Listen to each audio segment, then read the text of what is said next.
This is Truth Be Told. That not only are there reptilians here, new evidence of UFO fleets. We were close to nuclear war. To help you transform so that you can live your highest truth. We're not being told just because we're not ready for it. Radio stations of frequency, vibrational. I was a homicide detective with LAPD. UFOs increase. Visitations.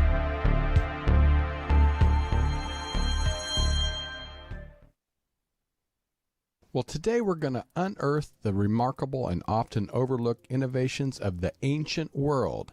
Prepare to embark on a journey through time, discovering technologies and medical advancements that seem impossible for their era. From the self-igniting matches of ancient Babylon to the detailed carvings of bicycles long before they were known to our modern society, our ancestors were not just making history, they were engineering the future. Today we're going to talk to the author, Frank Joseph, as we dive into the world of the ancient high-tech, where robotics, artificial intelligence, and even aircraft were not just fantasies but realities. Explore the genius behind solar-powered cannons, high-speed drills, and the architectural wonder of illuminated underground temples and vast, cool storehouses. But it's not just about technology. We'll also shine a light on the advancement of medical practices of the past, from surgeries and treatments that rival our own, to the profound understanding of the human body that guided ancient hands. So join us for Truth Be Told. I'm Tony Sweet as we uncover the lost legacies of our indigenous ancestors. Please welcome to the Truth Be Told studios, back with us,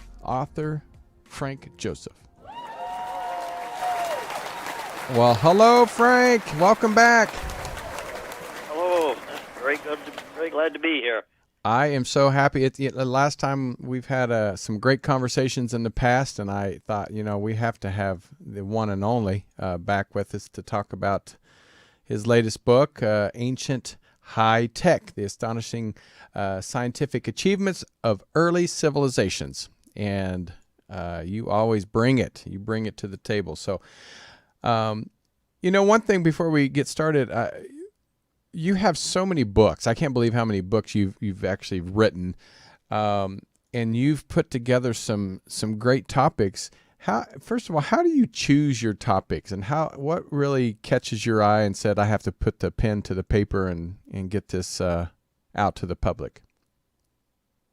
Well, that's a very good question. I think what most interests me are those topics that are relevant to what's going on now. Just interest in the past isn't enough. It can be entertaining, but it becomes more significant. Mm-hmm. It has a sense of importance around it if what you're studying relates directly to what's happening in our time and maybe casts some light on where we're going. That seems to be the great utility of history. It isn't just something, just a story. It's just like the same with any individual. If you would somehow had forgotten all of your experiences, your life experiences, you would not be able to deal with the present or work for the future or plan for the future. At the same time, the more you do know about your past, the more experiences you do have, the more experienced you are in life, the more confident you feel in undertaking the challenges of today and planning things out for the future. So that's, I think, can also be applied to a whole people, a whole civilization. That's why I'm mostly studying the past is how does it relate now, and what can we get out of it, and what can it tell us about where we're going?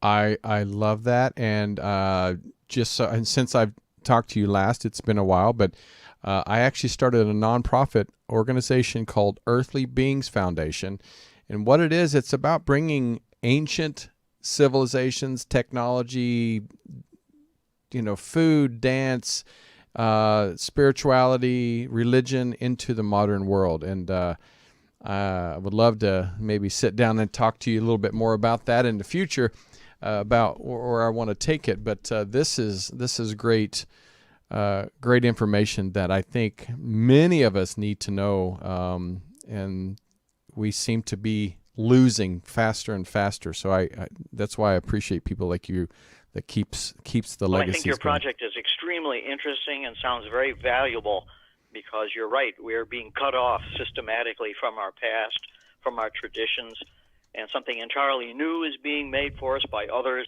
Yep. The wellspring of our own past is being demonized and trashed, and that's a cultural tragedy.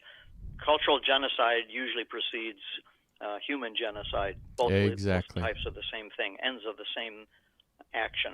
And so your preservation and sense of relevance that you're trying to recreate, I think, is incredibly important. So congratulations on that. Thank you.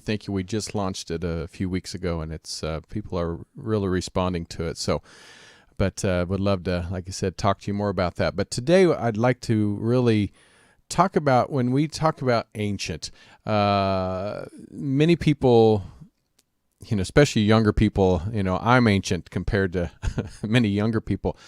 When we say ancient technology, ancient civilizations, just the basic rule, what is the timeline of that? Well, I think in a general sense, it's pre-modern. In other words, something that is before our modern age. Now, even that's kind of amorphous. Where does that begin? We can talk about, for example, evidence of the power tools, believe it or not, some kind of power tools that were available 40,000 years ago. How is that possible? That's certainly very ancient. You can also talk about the Aztec death whistles, which reproduced human sound and animal sound on a level of audio achievement that was far beyond and long before the advent of the record player, for example, our earliest recordings in the 19th century. And those whistles, those death whistles that the Aztecs had, go back to the 15th century, only about maybe about 600 years ago. They are also considered, I guess in a general way, ancient, certainly prehistoric, or pre-modern. So that gives us a sort of a general handle on the times that we're talking about. When we say ancient, in other words, it means before the modern era, before the modern age. Say up as far back as the fall of Rome, about 500 A.D. Anything from about 500 A.D. on, at least in Europe, that would be considered the modern world. Perfect. That way it gives people a kind of an understanding of what we're talking about.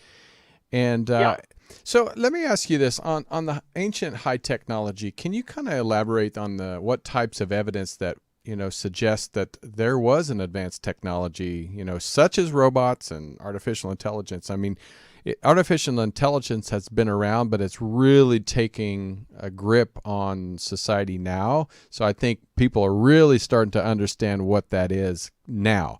But when we talk about in ancient times, kind of give us an example of where this evidence is coming from, and how do we know that it existed? Well, it's very good to concentrate on the evidence rather than just theory. Right. And I've tried to get away from theories in my book as much as possible so that the readers can make up their own minds and develop their own theories on how these things came to be. But as an example of artificial intelligence, you're right, there is abundant evidence for that.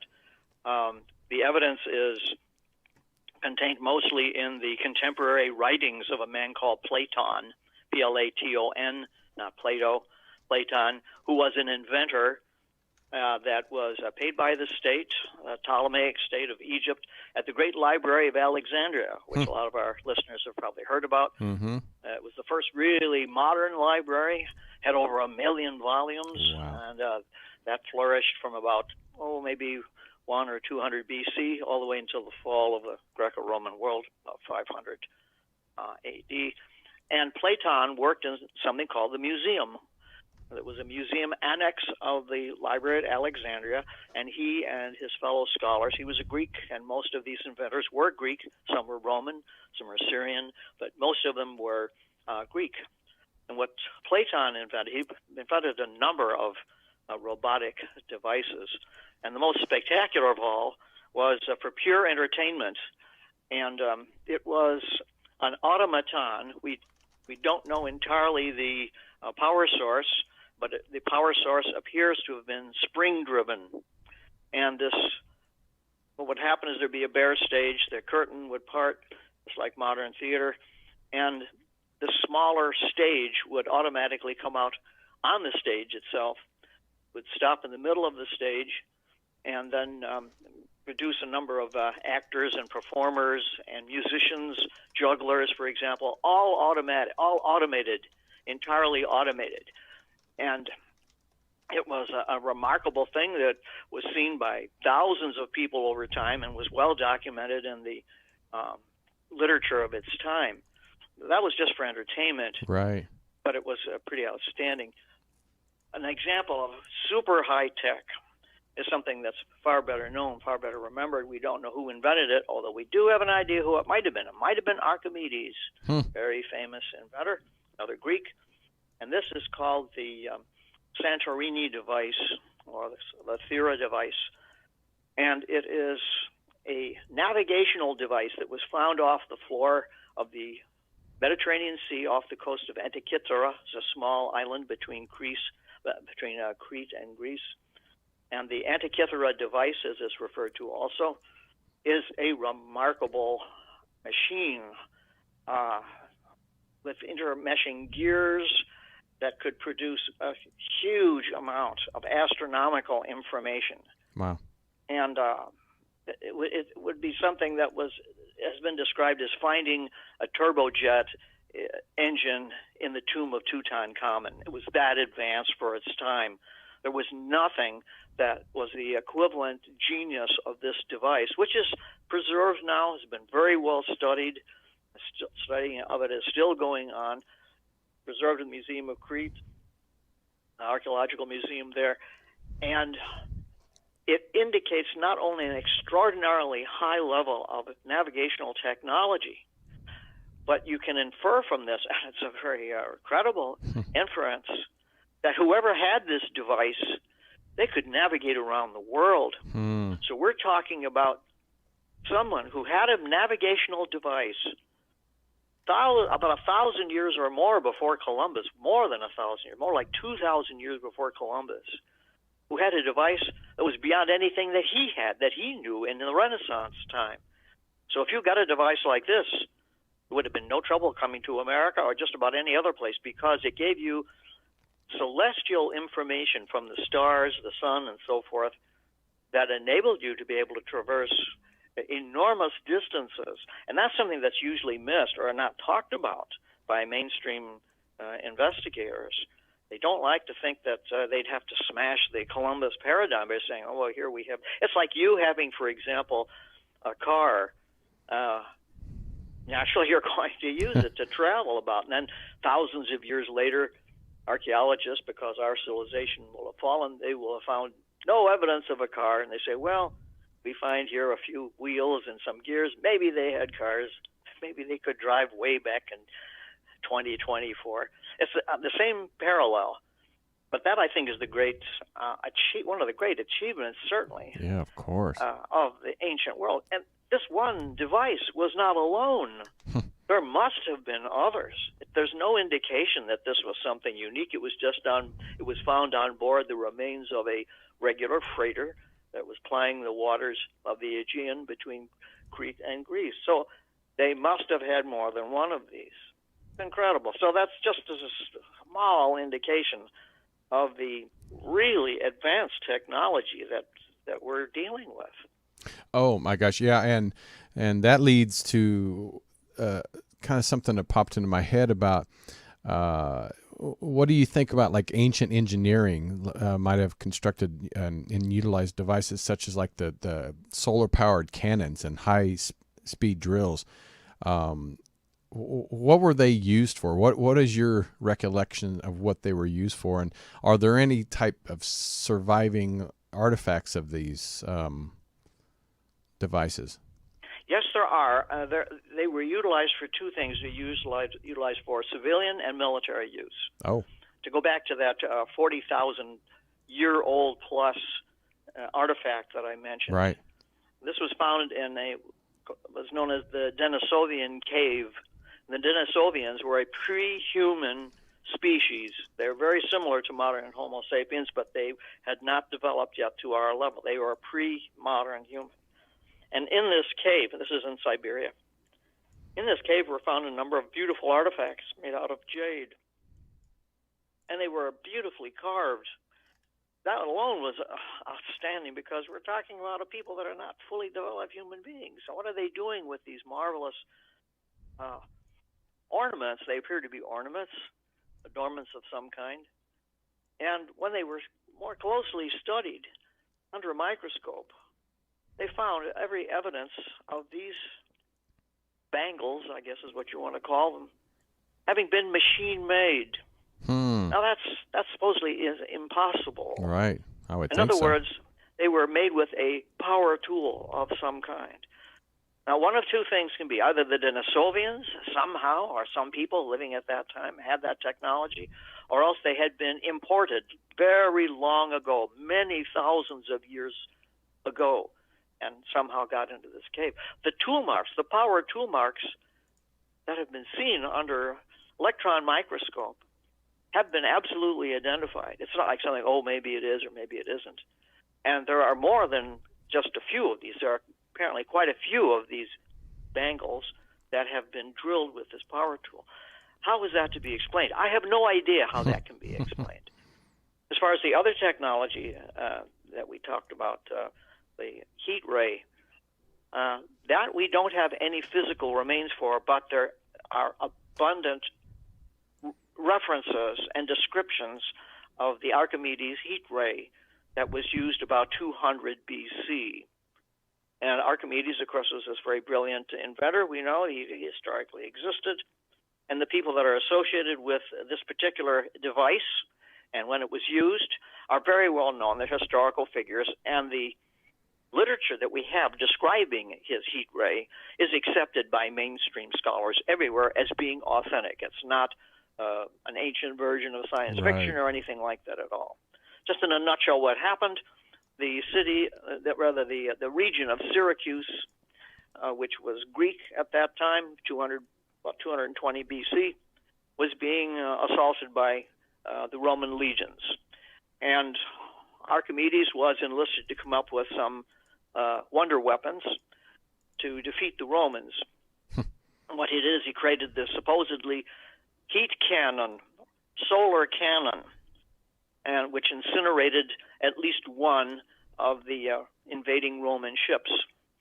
There have been experiments since then, modern experiments, up-to-date experiences, sometimes undertaken by some pretty important authorities like the Greek Navy. Right. And based on the information that is known about Archimedes' so-called heat weapon, they've recreated a series of parabolic mirrors, which apparently is exactly what he had done. And then he had these mirrors aligned with the sun at a specific time and was able to focus the rays of the sun on the sails of the ships. Now, when this was undertaken, the latest experiment on this was in 1977, and they dutifully followed only the details that were specified in the literature describing Archimedes. And they tested it on a small rowboat, put a sail on it, sent it out into a lagoon, and tried that at a specific time. And it worked. It set the sail on fire. Wow. So here's an example that has been scientifically recreated to show that, yes, they did have mastery of this solar weapon, but it was very awkward to use. What happened after that is that because it was successful, but it was awkward and could not be used at all times, you had to use it only at a very specific time of the day. It depended on a cloudless situation. So they were lucky at that time to be able to get at least one of the Roman ships. The work that was done afterwards was incredibly fascinating. They developed this into other means, and I'm trying to cut it as short as I can think of. The end result of this solar calendar was something known as Greek fire. And this developed over the centuries.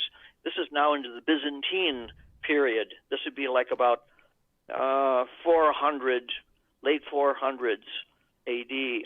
And the Byzantine Empire had what was known as Greek fire. This is also not hearsay or hypothetical. It is accepted by even consensus or orthodox archaeologists as being something that they really had, but they don't know what it was. And this Greek fire was that they used a cannon that was like a large syringe. Wow. And they filled it with this liquid. No one knows what that liquid was to this day because it was a state secret. It was a military secret, just as we have military secrets today. It was the same thing in the ancient world. And the composition of this chemical in this syringe was so powerful that it defeated the Turkish fleet time and again. They would allow the enemy to come almost within boarding range.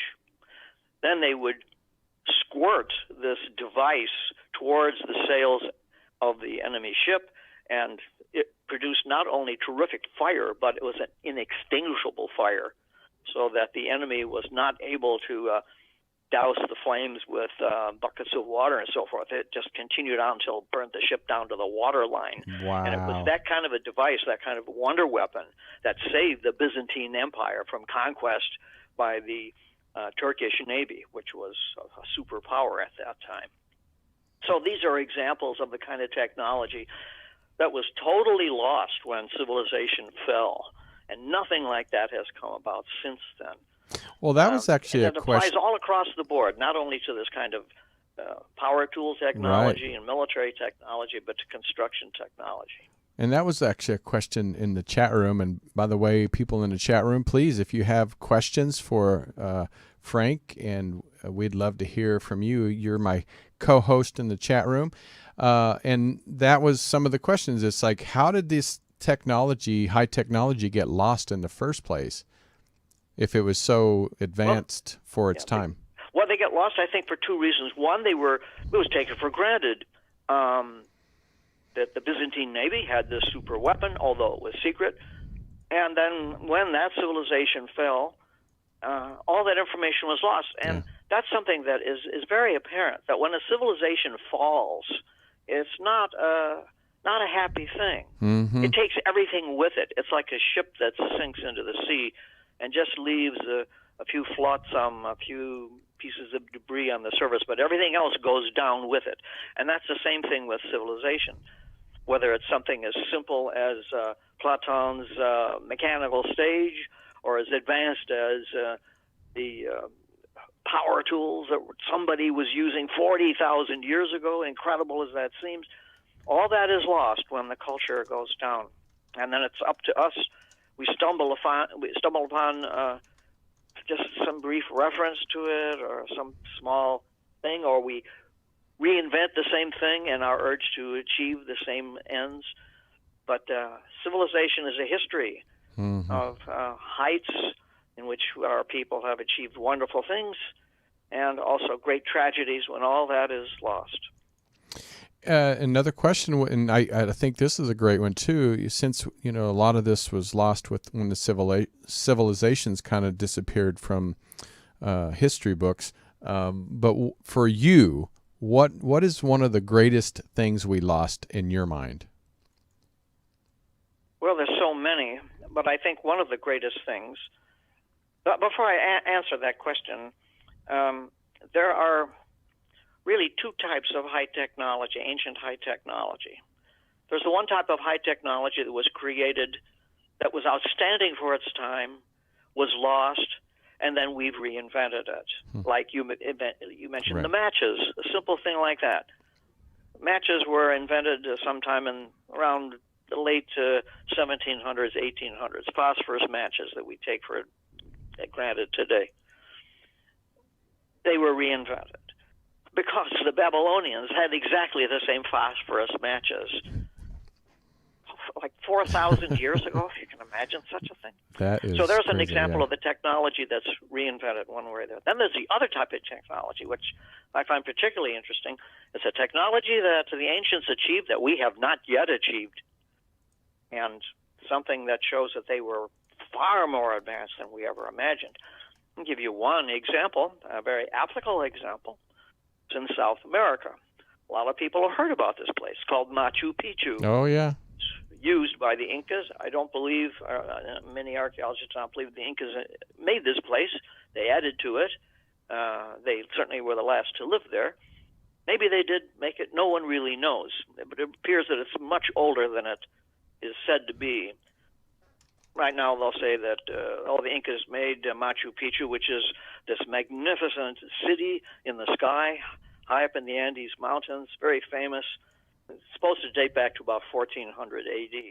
All indications are it's much older. But in any case, what I'm talking about Machu Picchu for is not only because our listeners, many of our listeners can envision it, know what it looks like. They've either been there or seen photographs of it. What's really outstanding about Machu Picchu is, why on earth would you build a ceremonial city, an important capital, high up in the mountains in an area which is earthquake prone? Mm-hmm. That area has earthquakes constantly, and tremors, so on, but they have had catastrophic earthquakes there. And yet it's still How there. How is it possible that Machu Picchu is still in existence after maybe thousands of years, certainly many hundreds of years, when buildings all around that area have been leveled numerous times? What's to explain that?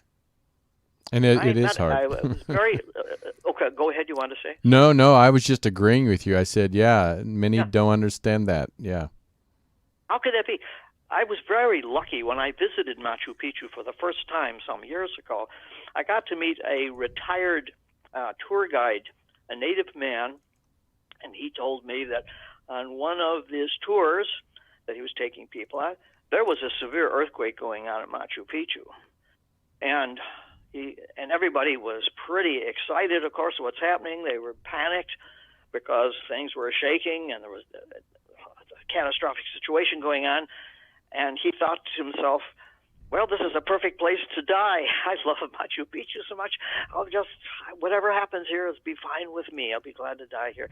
And in that that relaxed frame of mind, he looked around and he saw the stones sliding backwards and forwards. They were not falling down. They were sliding backwards and forwards. And when the earthquake stopped, all of the stones went back to their exact former positions. Now, there is an old Indian, local Quechua Indian story in which they refer to Machu Picchu as the place of the dancing stones. That's one of the names for it. And there's no mortar at Machu Picchu. All of those stones are positioned in such a way so that when there's an earthquake, those stones, they don't resist the earthquake like most modern buildings do. They go with it. And so the stones are made specifically to slide back and forth without falling down. There's no evidence that's ever happened there. And they go back to their former position. Now, that's an example of technology, which is something we could certainly use today. Right. And that's an example of technology that is ahead of our time. I mean, that's demonstrable now. So I think that's the type of technology that particularly fascinates us. We can talk about the huge advancements that the Egyptians had in medical technology. I was going to bring that up next about the medical advancement, because that was very fascinating in the ancient civilizations of medical practices, and on the discoveries that indicate a very sophisticated understanding. And the Egyptians were able to achieve things in medical science that were not duplicated for thousands of years, that are just as good in some regards as ours, and they have also had medical achievements which are ahead of anything that we know today. One of the simple things that they did achieve, is remarkable, is that most of our listeners, I am sure, are aware that the Egyptians had a lot of eye makeup. Yes. Men and women. They used a lot of eye makeup. So it was always considered, well, that's just a cosmetic. That was a cultural thing for them. But then examination of the residue of many receptacles that were taken from specifically from tombs, and there's a huge amount of material on this. There's an abundance to be used of these residues, commonly used by men, women, and children, both sexes, all through the dynastic period of they dress their eyes and their foreheads up and their eyelids with this eye makeup. Turns out that, and yes, there was some coloring in it, so there was an aesthetic to it, so they wanted to make themselves look good. But at the same time, the basis for all of these this eye makeup formed the chemicals that are used to resist bacteria chemicals that are used to resist direct sunlight. Living on the Nile Delta, living on the banks of the Nile, had many advantages, but also had disadvantages. For example, insects. This was also used as an effective insect repellent that was easy enough on the eyes that it wasn't dangerous. So it was a medical use that was primarily the utility of this eye makeup that they had. It's something that is really not even known today, because the type of antibacterial eye makeup that is attempted now, because it's all chemical based, Right. Can be extremely harmful, and so that hasn't been done yet. So there are attempts being made now at trying to duplicate exactly the contents of what the ancient Egyptians came up with many thousands of years ago, because it would be very useful for people living in tropical areas to fight bacterial infection and insect bite. So it's incredible. The other simple thing, I'm trying to find examples that are very simple and commonly used by the Egyptians. They didn't even really write about these things because they were so commonplace, but luckily they left a lot of physical remains behind. Another one was the use that the Egyptians had, profuse use that they had of frankincense. They used frankincense, which is a resin. They burned to make a very pleasant aroma. Well, they thought, it was assumed by archaeologists that they did this to please the gods and to make people be in a nice mood for temple services and so forth. Now it's understood that why sometimes the Egyptian doctors, medical professionals, would grind up frankincense into medicine that they gave to their patients. And why on earth would they grind up some frankincense? And that sometimes the medical records that are still in existence from ancient Egypt talk about perfuming one's house with incense. So that was all regarded as superstition and not of any significance. Just before I finished writing the book, and I did include this in the book, there's been a prolonged study at the University of Copenhagen in Denmark about I'll cut to the chase on this, about the anti-cancer effects of frankincense, either inhaled or ingested. And there is a definite correlation going on now in their research. The last I read about the Danes is that they are working towards using frankincense based on the Egyptian medical texts, especially one medical text that goes back more than 3,200 years ago, goes back to the 20th dynasty, in which this one medical text refers to what appears to be describing people who have a cancerous condition, telling them that they must use this mixture of frankincense and other ingredients. And the Danes have found what they call I'm quoting from this, a near perfect correlation between the administration of frankincense, either ingested or inhaled, and anti-cancer treatment. Just amazing. Wow. So the closer study that we're making of the past, the ancient past, and these remedies that they had, the more of a contribution they're making to our own time.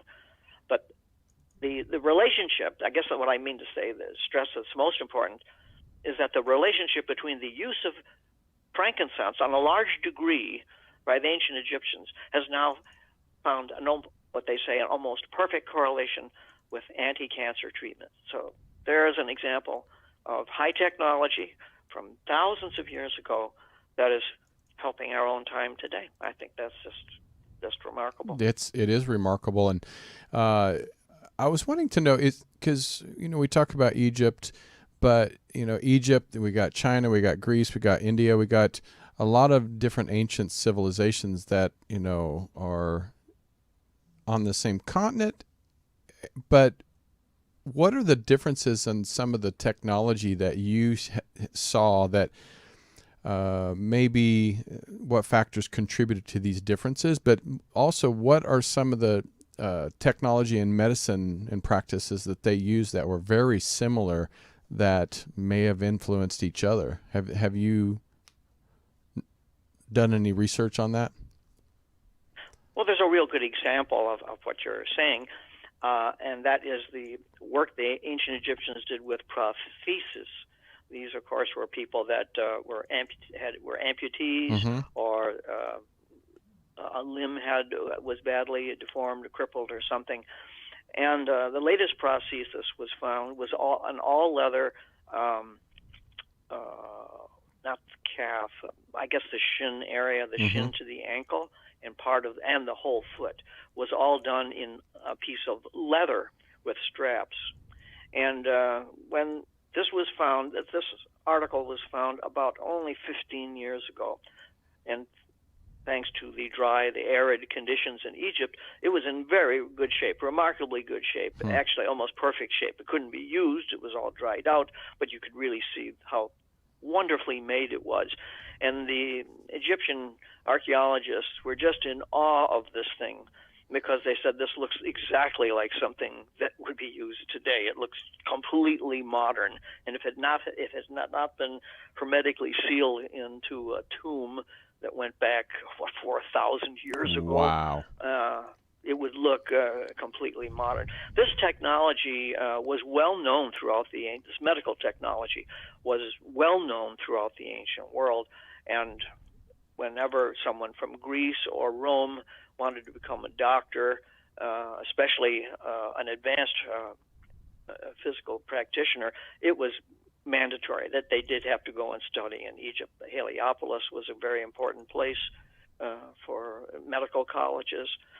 And the tragedy, of course, of all this is that when that civilization fell, and all these civilizations fall for internal reasons, whenever they're attacked from the outside and fall, that outside attack is just the last of all of the internal rot that had gone on before. When that happens, then all that is washed away. And as a consequence, you have the Dark Ages and its plagues and short lifespan and everything that that period of time is known for. Whereas just before, you had enlightenment and you had real progress in making a well-functioning society. So that's why it's important to understand, to put these things into perspective, and makes our own struggle, as it were, to preserve what we have more important. In fact, there's a question in the chat room, and thank you guys for contributing and being a co-host today. But it says, what are the Dark Ages, and how did they contribute to the loss of ancient high tech? Well, the Dark Ages lasted from about 500 A.D. until really about the Viking Age, I say, maybe about 1,000, beginning around 1,000, and then the Renaissance began around 1300 A.D.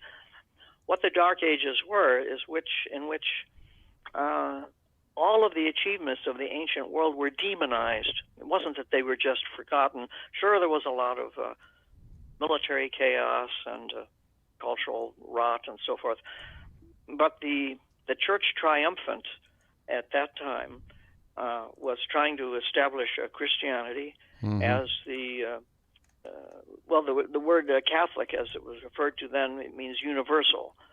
This was supposed to be, it was only the word of God. If it wasn't in the Bible, then it was demonic. I was going to say, because one example, for example, is that they demonized, the early Christians demonized the public baths of ancient Rome. And they did that because there was some immoral activity that definitely must have taken place there. But the reason why the baths were instituted by Rome, public baths, the average Roman bathed 5 times a day. And even Romans that were not particularly wealthy, if you were middle class or upper middle class, you had a lavorium, you had a place where you bathed. And if you didn't have enough money to have your own bathroom, you would go to the public baths and you'd bathe. And the reason why that was instituted was because it was based on the idea that a population which is clean which is thoroughly clean, is less prone to disease. It's obvious. And that's why these great public baths were made. They weren't just baths, they were magnificent architectural achievements, still marveled at today. The baths of Caracalla and so forth are just enormous places, and they were free. You go there, they were places of art and culture and science and meeting, but it was where you bathed. Well, when the early church fathers took over, that was all condemned, and the body was something to be humbled, and life was just a waiting period to go to heaven, and you wouldn't indulge in the physical immorality of the body. The body was demonized, actually. Wow. And if you extend that sort of an attitude throughout the entire culture, well, then everything has got to go. It's not nothing. It was the reign of supreme political correctness. Everything had to go from the former age, because now there's the new Christian age. Not only throwing the old gods out and everything else, you throw out everything to rebuild everything anew. And as a consequence, you unleashed plagues that killed many millions of people. You lost all of the technology that told you how to live properly.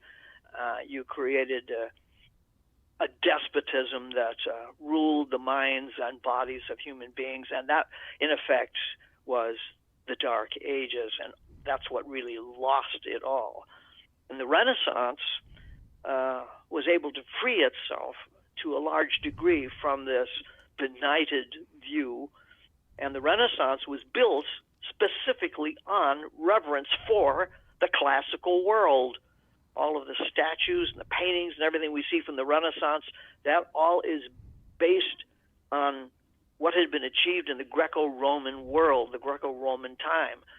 Well, I think that if we pay attention to these ancient technologies and the ancient greatness, that another Renaissance can take place, and that the Dark Age that threatens us now, I think, can be wiped away through a better understanding and appreciation of what came before. But that's the Dark Ages extended not only in time, like say from about 500 AD, beginning to lose its grip around 1000 or 1200, but it was a mindset. It was an incredible tyranny that lasted for too many centuries. But we survived it and came out of it. That's right. There's and a lesson there, I think. Oh, there's always a lesson in everything, and I think that hopefully people will listen to this podcast and hear many lessons, and that's kind of because we're running. I can't believe our time's getting short, but how can we take, and this is another question from the chat room, and then I'll start wrapping up, but how can we take what we know about this ancient high tech that we've learned from our ancient civilizations and times and learn how to apply it to the future? And that's kind of what I'm doing with Earthly Beings, or the nonprofit foundation.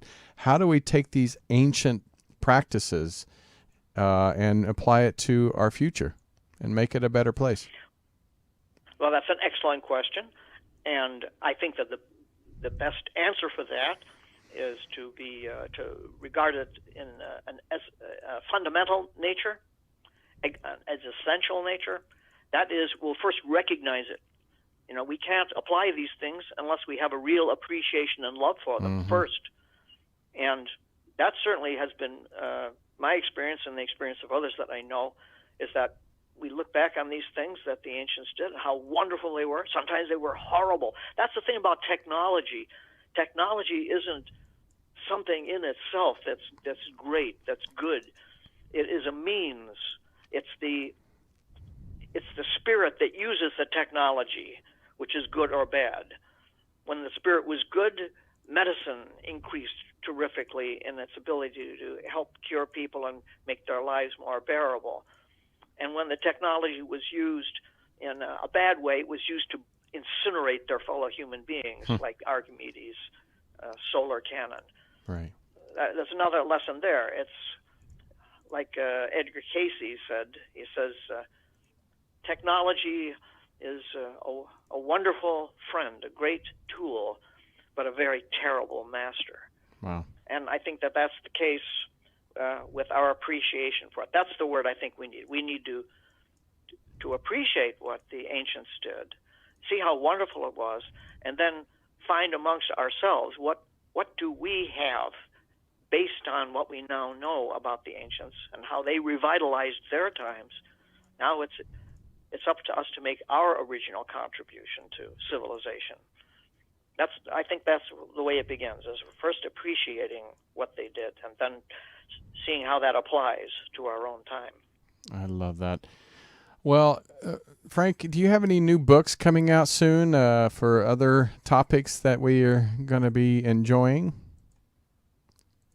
Well, I am working on a number of projects, but I don't want to talk about them because I don't know if I'm going to really pursue them all the way. But right now, my main focus is on ancient high-tech because I think it's endlessly fascinating and it gives us a wonderful appreciation of the greatness of the past and how it can contribute to our time. And I definitely will be contacting you about my nonprofit and seeing how maybe you can advise us on how to bring that technology and that practices and religions and all that stuff into a modern world where we can hopefully connect a little bit more with our spirit and the creator, whatever you want to call it. And I'd love to sit down and chit chat with you about that. But once again, I'd be really honored, and I know you're doing important work in that direction. Well, I appreciate it, and thank you so much for taking the time out of your busy schedule and getting away from the cold. And hopefully you'll have some solid warm weather coming your way soon. Oh, we can always hope. Right. Okay. Well, thank you so much for having me on. I'm hopefully we're going to be able to talk again pretty soon. I hope so, and definitely you'll be back again. So, well, thank you, Frank, and thank you everybody for supporting not only Truth Be Told, but people like Frank Joseph putting all these amazing books and articles and contributing to keeping our ancient legacies alive. And we really appreciate you sharing this show, liking it, giving us comments, giving us suggestions on things you want to hear on Truth Be Told. And please, on Mondays, tune in for Robert Hensley with the Minuteman Report. And then Wednesdays at 3 o'clock with Bonnie Burkert with Truth Be Told Transformation. Of course, me every Friday right here on Truth Be Told. And please like, subscribe, and be a part of our little family that's been going for almost a little over 13 years. So until next time, I'm Tony Sweet. Take care of yourself and each other, and have a great weekend. Bye-bye. This has been another episode of Truth Be Told. Thank you so much for watching. Recorded live at UBN Go Studios in Burbank, California. Join us on social media. Facebook, Truth Be Told Radio. Instagram, Truth Be Told Paranormal. Go to Truth Be Told Worldwide for more information on upcoming shows.